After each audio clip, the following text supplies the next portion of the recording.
anyway, yan po ang ating latest updates from The Hague. At ngayon po, 6 to 8 days. Patuloy pa rin ang mga pagdaloy ng tao rito, pagbisita kay Tatay Digong. Ni President Marcos, can we be friends? Magkabati na tayo. Is that with respect to VP Inday? Well, of course, I will allow VP Sara to address that. Pero kung tatanungin mo kami, ang sagot ay, neck mo, pagtapos mong kidnapin si Tatay Digong, makikipagbati ka, nakawin mo uli dito si Tatay Digong, iuwi mo. Baka po pwede pang magkasundo muli. Otherwise, go jump into the lake.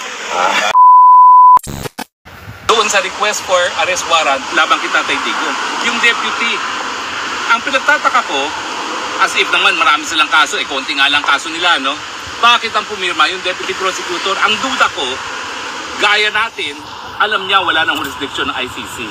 Kasi nga, yung pinalitan niyang chief prosecutor, actually yun, galit ang mga kapwa-Aprikano niya. Babaeng Aprikano yan eh. Tapos, galit na galit sila dyan sa Afrikanang yan dahil nga, pinupuruhan lang yung kapwa niya mga taga-Afrika. Anong ginawa? Para masabi na hindi lang Aprikano ang aking pinupuruhan, ayun, kinasuhan si Tatay Digong. Oo nga naman. Sa lahat ng mga kaso na sinampa niya, lahat Aprikano plus Digong Duterte. Pero, kung talagang siya mismo ay kumbinsado na meron pang jurisdiction ng ICC, bakit hindi niya pinirmahan? Unusual po yan, ha? Dahil konti nga lang ang kaso ng ICC. Normally yan, yung prosecutor ang pipirma. Pero hindi, yung kanyang deputy prosecutor ang kanyang pinapirma. So anyway, yan po ang ating latest updates from The Hague. At ngayon po, 6 to 8 days. Patuloy pa rin ang mga pagdaloy ng tao rito, pagbisita kay Tatay Digong. Ngayon po, merong mga marino na dumalaw kay Tatay Digong. Sige po, ano po pangalan nyo? Warren po. Warren, tapos? Oscar. Marino, lagi. John Ray. Lagi sila dito. Yan. O, bakit po kayo nandito? Support. Ganon. Hindi sino ba nakikita si Tatay Digong? Ba't pa kayo nagpupunta rito?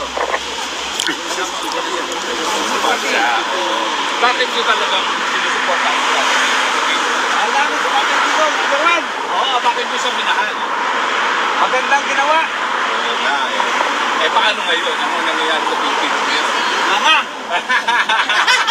Grabe. Tayo mga marino po ha, diretso ha. Basta marino, diretso, nga. Okay. At meron din tayo mga iba pa kasama. Malayo po kanila. Tangka ako balik. Ano pong mensahe nyo kay Tatay Digong? Nandun siya. Love Tatay Digong. Thanks Okay. po, Tatay Digong. Alam namin makatalabas ka. Mag-pray kami talaga. Yes. Para sa'yo, always support. Bakit nyo ba napamahal sa inyo si Tatay Digong? Kasi marami siyang within 6 years na as president. Hello. Kumanta naman talaga ang Pilipinas. Hindi naman yung hinangad na magpapatay ng mga drug lord. Kasi nakakasira naman talaga yan sa mga kabataan. At saka may warning naman siya, di ba? Bakit hindi naman naintindihan ng mga iba-ibang yung mindset ba ng mga ibang Nakakapag naman talaga. May tanong at if the petition or motion daw to disqualify both judges will be approved, and then also the motion for the jurisdictional challenge will be approved, makakalabas ba immediately si Tatay or may motion pa or mahaba pang proseso? Una-una, re-resolvahin muna po yung motion para ma-disqualify. Okay. Kapag na-disqualify, papalitan. Okay. Kasi meron namang second chamber ang pre-trial division ng ICC. So kukuha sila ng dalawang west dun sa second division. No? Kasi nasa first division tayo ngayon. No? So yung dalawa doon, samantala, ipauupuin doon no? Kung sila mag-inhibit. At ang aking prediction naman, hindi naman sila magpipilitan umupo. Okay. Kasi masama naman ang magiging reaksyon ng tao sa kanila. Baka sila nagpipilitan. At totoo naman, nagkaroon na sila ng nauna ng desisyon na merong jurisdiction ng hukuman. So yun po, no? Pag nabuo na yung tatlo, disqualification, saka pa lang sila magdidesisyon pagdating doon. So, Auno ata, no? Parang Hunyo Auno, kanya ka nagkakamali yung binigay ng panahon para sumagot yung prosecution dun sa ating motion na walang jurisdiction ang ICC. Pero attorney, also the prosecution is asking the court for them to prolong. Alam nyo, binigyan na kasi ng final deadline ng hukuman yung bibigay abiso kung sino yung mga tatayong testigo kay Tatay Digong. Ang sabi nila, hingi pa rin sila ng panahon dahil hindi pa nila napapangalagaan ang safety daw ng mga witnesses. Dapat wag na pagbigyan yan. Mantakin ninyo, 68 days na nakakulong si Tatay Digong, di pa niya alam kung ano yung ebidensya laban sa kanya. Di ba lahat tayo, we have a right to confront our accusers? Bakit 68 days na ayaw pa rin nila ilantad kung sino yan? Siguro kaya ayaw nila ilantad, alam nila mga sinungaling. Di ba? Ano kinatatakot nila? Meron daw banta sa buhay. Anong banta sa buhay? Bangag ngayon nasa Pilipinas na nagpakulong, nagpakidnap kay Tatay Digong. Susuportahan nila talaga at poprotektahan nila yung mga nagsisinungaling na testigo laban kay Tatay Digong.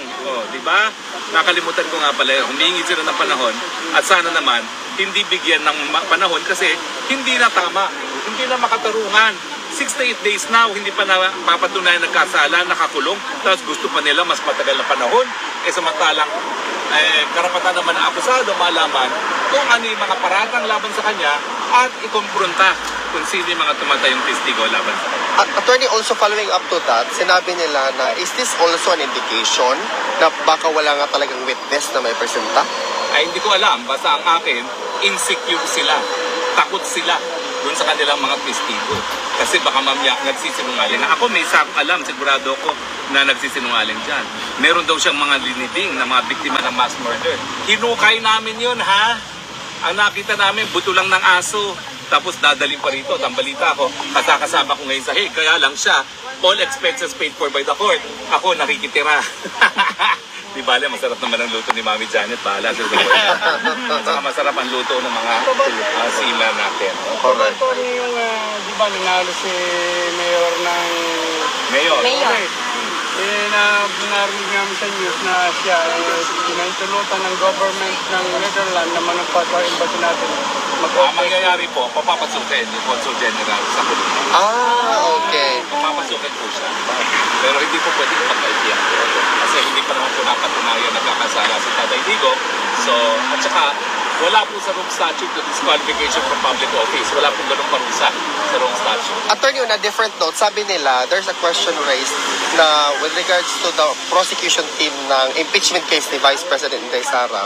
Sabi nila na from 19th Congress to the 20th Congress, dapat daw magkaroon ng plenaryo muna at aprobahan kung sino yung magiging bagong membro ng prosecution with respect to Attorney Jokno and Attorney De Lima. Pwede ba yung attorney na adapted na sila immediately?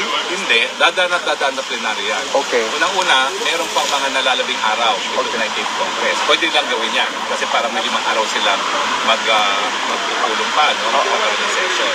O pwede rin sa 20th session. Kasi sinusundan natin ng Amerika. Nangyari na kasi ito na yung impeachment ni Clinton, sinimulan yung impeachment sa isang Congress, pero yung trial sa kabilang Congress. Okay. So para sila yung maging prosecutor, pwede naman sa 20th Congress sila ma-appoint ng plenaryo ng 20th Congress. Pero bakit binalita na nila na magiging parte sila ng prosecution without even having a plenary first? At least malaman natin dahil alam naman natin puro boka lang ngayon. Talaga naman bilang naman mga araw nila na humarap sila sa hukuman. Okay. Tingnan natin kung ano mangyari sa kanila. Diba?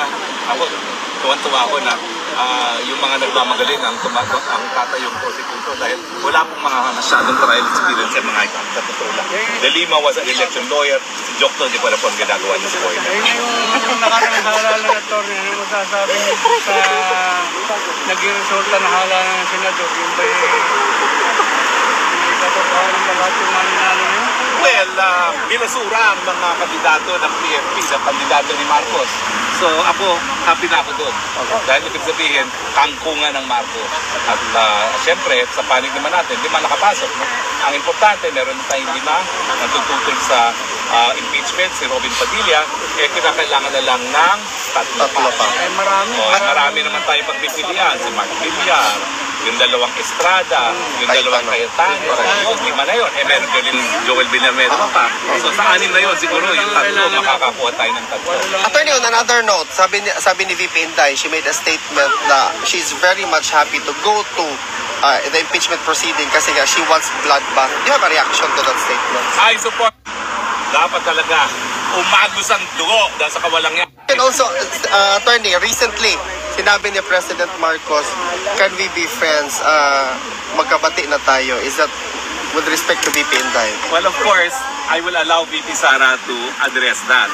Pero kung tatanungin mo kami, ang sagot ay, nek-nek mo, pagtapos mong kidnapin si Tatay Digong, makikipagbati ka, nakawin mo uli dito si Tatay Digong, iuwi mo. Baka po pwede pa magkasundo muli. Otherwise, go jump into the lake. Okay, maraming salamat po sa inyong patuloy na tagkili. Ito pong ang inyong spokes ng bayan, reporting live from Shawinigan. Hindi ko ma-pronounce yung exact na pangalan na yan. Shawinigan. Shawinigan Detention Facility from The Hague. Okay ka pa ba sa follow-up question? Meron pang follow-up question. Hindi pa naman ako nagpapaalam. With respect sa hindi pagdeklara ng dalawang party list, Duterte Youth at also PH party list, what's your reaction to that? Siyempre, kakampi natin yan. Kaya talagang hahadlangan nila. Ang Duterte, bantakin nyo, number 2. Kasi, talagang tatak Duterte. No? Siyempre, yan ay 4 na boto pa rin yan para sa minorya. No? Kaya gusto nilang ma-disqualify. Garapalan po yan. Pero tingin ko naman, hindi sasang-ayunan yan ng buko. Okay? So, salamat po ha. Hanggang sa muli. Nandito po pero bukas na siguro siya magre-report, no? Anyway, maraming salamat po sa inyong patuloy na pagtangkili. Ito po si Spokes Harry, reporting live from The Hague. I love you, Philippines. You're the only country I have. You're the only country that I love. God bless the Philippines.